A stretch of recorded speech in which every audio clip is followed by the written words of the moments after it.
বন্ধ হয়েছে তো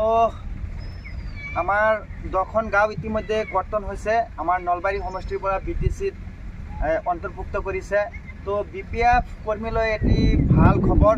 ইতিমধ্যে আমাৰ অহা 2024 চনৰ জানুৱাৰী 4 তাৰিখে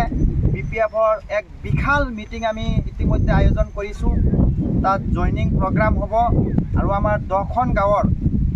সমগ্ৰ ৰাইজক আমি দলে বলে বিভিন্ন জনজাতিৰ বিভিন্ন জনগোষ্ঠীৰ মানুহক আমাৰ এই মিটিঙত আমি আহিবলৈ আহ্বান জনাইছোঁ আমাৰ সুৰেন্দ্ৰৰ নেতৃত্বত জেন্টু ৰেজন এনেকুৱাকৈ সকলোৰে নেতৃত্বত আমাৰ এখন বিশাল জনসভা আমি আয়োজন কৰিছোঁ আমাৰ এই নুনাপাৰ চাৰিআলি সোণকৰীয়া আৰু আপোনালোকে সকলোৱে দলে বলে আহি আমাৰ এই মিটিঙত সহায় সহযোগিতা আগবঢ়াব বুলি আশা ৰাখিছোঁ আৰু এক বিশাল ব্যতিক্ৰম জনসমুদ্ৰৰ এক আটকধুনীয়া পৰিৱেশ হ'ব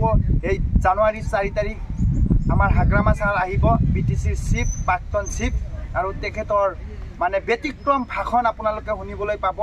আশা কৰোঁ সকলোৱে দলে বলে আহি আমাক সহায় সহযোগিতা আগবঢ়াব ধন্যবাদ